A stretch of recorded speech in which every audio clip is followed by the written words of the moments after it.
3, 2, 1, action. Welcome back to Off the Record, where we talk about whatever we want. And today we have Taryn with us. Long time no see. So good to be back. Yes. How long has it been? 4 years. 4? You counted the videos? I didn't, but I know based on life things that have occurred. I know it was 4 years ago. Should we all say 4 more years? 4 years. Come back in 2024 then? Yeah. Wait, 4 more years? A lot has changed since I have been in this room. Update us. True. Well, for one, as we were saying, like conversations have changed in the world. Like, just true. very different. Yes. We used to be really different. Children. We were children. Children with potty mouths. Yeah, we're very. I was still in my 30s. Yeah, I wasn't quite a child 4 years ago. I kept my potty brain though. But no, I quit YouTube in that time period. I quit YouTube. So a lot has changed. I directed a film that went to Tribeca last year. Oh, snap. I haven't met you before. It's the first time meeting Taryn, and I went to your wiki. You have a Wikipedia page. Yeah. None of anyone else have a Wikipedia? Yeah, that's. I tried writing my own a few times. Me too. Yeah, Can take somebody it down. write us a Wikipedia page, please? I'll write your wiki page. Yes. Did you write your own? No, you can't really, because anyway, there's a whole process. That's of crazy. wiki. But yeah, I found out about your film, I Am Human. Cool. Right, yeah. watch What's it. that about? It's about the future of man and machine, coevolution of man and machine. So follow 3 patients with brain-computer interfaces. It's like biomech kind of stuff. Biotech, yeah. Biotech. Exactly, That's Joe. crazy. I saw it. It's wonderful. I was at the premiere. He was. Very nicely done. Thank you so much. Yeah. For first time director too. Holy shit, dude. That thing was epic. Oh, thank you. Feel left out. It also gave me cancer. What? No. Wait, the movie did? The movie? Shit. I mean, I don't know if the movie gave me cancer, but Figuratively and literally speaking, right? figuratively and literally speaking, I was diagnosed with stage 3 breast cancer the day that the film premiered at Tribeca. Holy fuck. Sorry, not diagnosed that day. I found the lump that day. And then the next week I was diagnosed. So I joke that the movie. You felt yourself and you felt a lump? I did. Did you meet Robert De Niro? I did not. Oh, okay. Let's talk about the lump. Yes, talk about the Go lump. back there. Have you seen Raging Bull? I mean Tribeca. Yeah, it's a I get it, yeah. Yeah. Yeah. No, but yeah, so Only you person were- to not pick up on the mic drop. No, he did. He's just trolling my ass. It's great. So you're celebrating your premiere. Yeah. And what was that like then to find the lump, and then like were you able to fully soak in the success of the film? Well, I was super sick leading up to the premiere date while I was in New York. I think all the stress, you know, when your body finally is like, and we give up. Yeah. And so I got really sick, and my lymph nodes swelled up, and I never had that happen before. And Okay, one these guys of them, right, like on this side? in the underarm. Yeah. And one of them was the size of a large golf ball. It was massive, and it felt weird. And that was the day of the premiere. And I don't think you found it. I think it found you, girl. Probably. Like that thing's huge. It's so big, but I never noticed anything before that. There was nothing before, so it went from 0 to hero in 5 seconds. And so I got back to LA a few days later and made an appointment with the doctor. I was like, this is strange. And within 3 days they called me and they said, you need to come in, you have cancer. Oh my God. What was that like? Yeah. I was in denial. I was like, there's absolutely no way. I'm a director. I'm 33 years old. I'm 33 years old. I'm super healthy. You are. This is stage 3. How is that possible? What? How is that possible that it's like How many stages done? are there? There are 4 stages. Oh. 4 is like point of no return kind of. Oh shit. Stage 4, there is no cure for breast cancer. Oh wow. So I was like, all right, this is just, it was just a total bizarro thing. And so I said, you have to biopsy it again. I wanted to make sure they didn't swap it. Or get like a Someone on second opinion or accident. something. Yeah. Smart. So I did a second biopsy. It came back again. Like, nope, this is definitely breast cancer. And then that was it. And I had all of these big plans. I was going to be working on a TV show, and I was going to be, which was actually good. I needed probably to take some time off, but like, I was going to be speaking and performing because I had an AI album that I had done, and so a lot of big plans for last summer that, of course, all AI album? Yeah, I had done this AI album like a year earlier, but because I was working on the film, I couldn't really perform it. Yeah. What's an AI album? It's amazing. So she talked about this on our podcast. She fucking made an album with an artificial intelligence. Like Alexa? Post it. Alexa, you would duet it with Alexa? It's not like Alexa. It's actually like a software where you're like writing rules and algorithms for music, Oh, cool. composing That's music crazy. using those parameters that you set. Because it's already hard enough So- to write music by yourself. Now you have to tell something else that it doesn't have a conscious being to do the job for you. That's fucking nuts. It was interesting. A question I've had for you since then that I didn't get to ask you is it like creating all the values almost, predetermining the values like a model almost, and then it kind of populates that? Kind of. That's actually one good way of putting it. It sort of depends on the algorithm and how it's built, because there are different ones. Like I worked with IBM Watson, Google Magenta, Amper, Ava, so there was like a lot of different I don't even know what you just said. So IBM Watson, by the way, does fantasy football predictions, and he's awful. I can't handle Watson. I'm an anti-Watson. Is he AI or is he a person? He's an AI that was built by IBM. They promote him so much in commercials. He does ESPN fantasy football predictions, and he's ass. And he does trade values, like, oh, you could trade this player for this player, and it's all shit. It's all garbage. Watson sucks at fantasy. I'm sorry. Trying to ruin everyone's fantasy leagues. Yes. At any given point when you're doing this algorithm stuff, do you say do, re, mi? No. No? I mean, you could just put that in the song. You don't even speak music to the AI? No. It's like auto-tune. Code, and then I recorded my vocals and wrote the lyrics for the tracks, but it was like basically the whole track composition was done by AI. It's amazing. I've heard it. It's incredible. I'll play you guys on break, like 10 seconds of a song, so you can just hear. Yeah. Hey, But it was a fun experiment, and I was so excited to like get it out in the world and do something about it. And then I think a lot of cancer patients will say this, like once it hits, it's like the pandemic. Your life is over, everything stops, everything's on hold. You have no idea. Dad, and what did you do during that time? It was challenging. I mean, I basically became a full-time cancer researcher because I was so scared. Is it still part of like the in denial and disbelief where you're like, I got it, there's a way out of this? I hope you didn't go on WebMD. Yeah, and I did. I did That was too the much research, just nonstop of that. The WebMD. first thing that you shouldn't do is your like statistical chances, you know? Because your perception gets all kind of skewed by that, and then you get like kind of grim about it. Yeah, I mean, Or like if you're the type of person that goes, I got a 10% chance. Fuck yeah, 10%. That's better than 5. yeah. Yeah, I mean, you have to just all of the positives. And here's the thing, like breast cancer treatments are so much better now than they were 20 years ago. But once it's in the lymph nodes, it's a bit scarier because it can then move to other parts of the body. So that was Yours was in the lymph nodes? mine was the lymph nodes, and I had a higher chance than not that I would have to continue on chemo for an entire year after the first round, which means that if that was me, I would be right now finishing chemo. Whoa.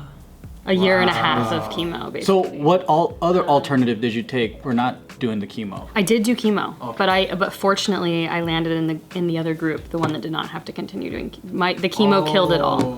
Oh wow. But you knew people who weren't so lucky. I did, and I lost a good friend of mine 2 months ago who was also stage 3 diagnosed at the same time. Yeah. Damn, that's crazy. So which is just like, you know, it was another reminder because you sort of feel like after you get through it, and I did chemo, surgery, 6 weeks of radiation. I had to stay on antibody infusions through May of this year. So it was a full year of treatment. Pretty aggressive, but I'm still here. And like hearing Clap to that, roll. How has your outlook on life like changed? Do you think? Oh, Like that crazy. Was there anyone where you're like, I've been wanting to tell you this, fuck off, That'd be cool. right? Like you just don't even hold back. Well, fuck it, I might go anyway, so fuck you, and fuck you, bitch. they say like I think the first few months after I found out that I had PCR, which means complete pathological response, it looks as though everything is gone, right? And the first few months after that, I felt high, like I'm alive. And I'm not on chemotherapy, and I can like taste and see, and oh my gosh, I'm alive. And it was just so much gratitude and a little bit of that like fuck you attitude of just I don't need to get stressed out about little things. Awesome. Like, I'm here, and that was definitely a big thing I took with me. I do feel as time goes on, I lose it. Like it's like I just start to get caught up in normal people shit, just like everybody else. And I'm like, why am I worried about my cat right now? Like I don't know, whatever the thing is. Yeah. But another big thing that happened was I actually felt a strong need to want to reconcile with certain people. Amazing. Have like emotional reconciliation with people in my life who there may not have been like a totally clean break in whatever the friendship or relationship was, and so I did end up reaching out to a handful of people. Oh, that's cool. I mean, you know, one thing that we can do when we're alone in the house is Reconciling with people. while we're reconciling with people, we don't want to go out. Is today's video brought to you by Postmates. And when you're alone at home, reconciling with people, you don't want to go out. But right now, it's not safe to go out because of Corona and stuff like that.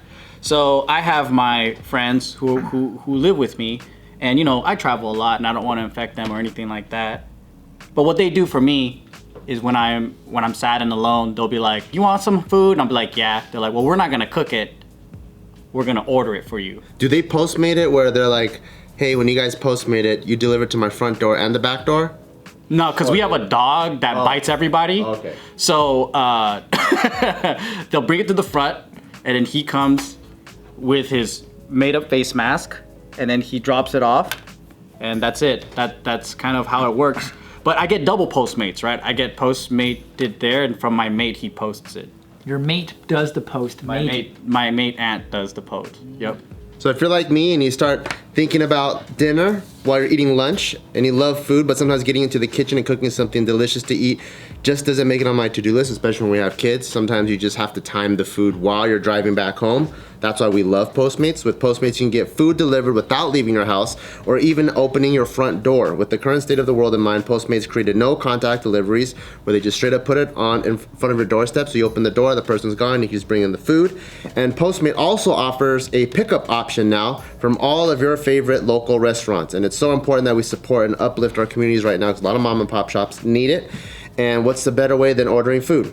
And Postmates isn't all just burgers and sushi. I can order anything from toilet paper to phone chargers from stores like Walgreens and 7-Eleven, and a Postmate will drop it off right outside my front door. Just download Postmates on iOS or Android, find your favorites, and get anything you want delivered within the hour. For a limited time, Postmates is giving our listeners, that's you guys, $5 off your first 5 orders. That's 5. I lost track. For your first 7 days. To save $5 on your first 5 deliveries, download the app and use code OFF-THE-RECORD. That's code OFF-THE-RECORD for $5 off your first 5 orders. So you can look like a baller in front of your date. Anything you need, anytime you need it, Postmate it. Thank you. Taryn, thank you for letting us use your experience as a segue. Cancer. I don't know. I didn't know what to do. And if you don't mind, we would like to move on now. Yeah. I want to go. It was Wait. for Team Up or commercial. There's a great intro for advertisements. I still need to know. Can I just say one thing though, guys? Yeah, go for Sorry, it, one thing go to for just it. close it out. Today is actually the 1-year anniversary of me finding out I'm cancer. What? That's crazy. I'm gonna celebrate with you guys. Beautiful. That's beautiful. I don't want it to end though.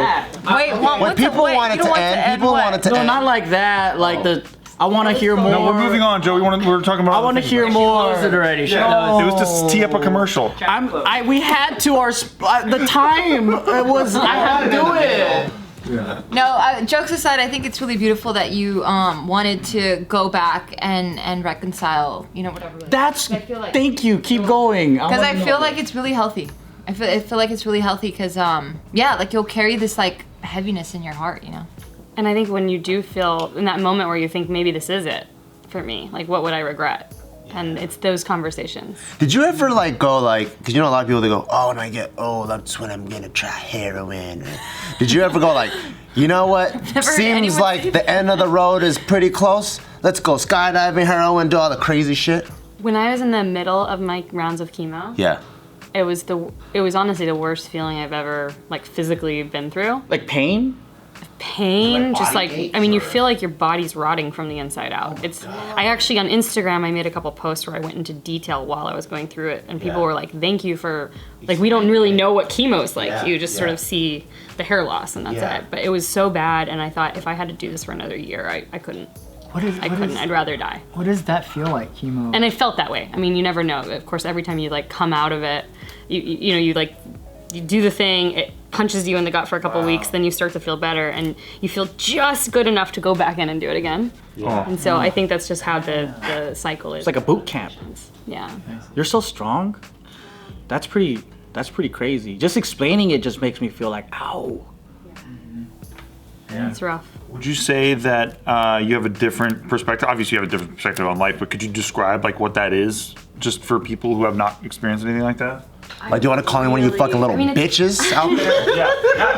Yeah. Fucking little bitches, fucking complain about little shit. I feel invincible, so I want to hear from someone who's actually gone through something like that.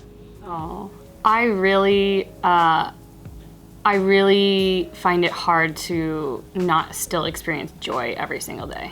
Sorry, I'm gonna get choked up. Like you appreciate it? Yeah. That's dope. When I was going through it, I went through a breakup, having to move into a new home. I moved into a new home and then I had a burglary where everything was stolen. Oh my god. And then the pandemic hit 2 weeks later. And goodness. What the fuck? kind of felt like the terrible, no good year that just kept getting worse and worse and worse. But the craziest thing is through all of it, no matter how gut-wrenching it was, I was just so grateful to be here. Wow. And I just still feel that. Like it just, even when the burglary happened, they stole my laptop, my hard drives, everything. I was like, At least I'm alive. I legitimately was like, it's just stuff. Damn, that's It great. doesn't make stuff not hard, but it just rolls off of me differently. Do you have family in LA too? They're in Kansas. So you were just kind of dealing with everything on your own, or did you move back home? No, I was here in LA because I have such a great group of friends, and the best medical care is in LA, and so they came out a lot, yeah. So they're great. Dang, dude, that's crazy. Anytime I go through some shit now, I'm gonna think, what would Taryn do? Yep. Yeah, frankly, she's a fucking successful actress, by the way, director. You fucking conquered a whole field of AI. Like you were doing a lot more in AI than people even know. I know that. You beat cancer. I mean, you are a tough son of a bitch. I'll tell you that. I'll tell you this, in the 4 years of you going through that, I didn't do a damn thing. I know. Yep, we're still a shitty office, like nothing. I caught 2 colds. Babies. Oh yeah, but I didn't do that. Just another baby. I mean, how many There's babies were billions of born that babies year? born. I was a special. baby. So I try to tell Tiff all the time, I'm like, you're a mother, congrats. Fucking 3 billion people have done it this year. Alright, it's not special at all. So funny. So yeah, I see why you bring up the past 4 years being very different. They're really You've gone different. through a lot. Wow. That's crazy. I feel like I've aged a few years. You're wiser though. I Yeah. feel like it's wisdom. Yeah. I feel like you've gone to places in your mind and emotionally that most people don't ever get to go to until like way later, I feel like. So When you're in chemo, is there like a hierarchy? Like, you know, like in jail, it's like, oh, you just a burglar? I'm a killer. Like, are there different hierarchies of cancer where you're like, you pussy ass mouth cancer bitch? Yes. Who's the pussiest of them all? So, no, it's actually funny that you say this. I don't remember where I found it, but there was some kind of cancer stand-up that I watched while I was going through treatment from some patient who was like ranting about all of the cancer patients who have it easy. Yeah. Who has it easy? Because there's like people that will like, this is gonna sound so bad. I don't wanna, but I'm just gonna say it. Fuck it. Fuck it.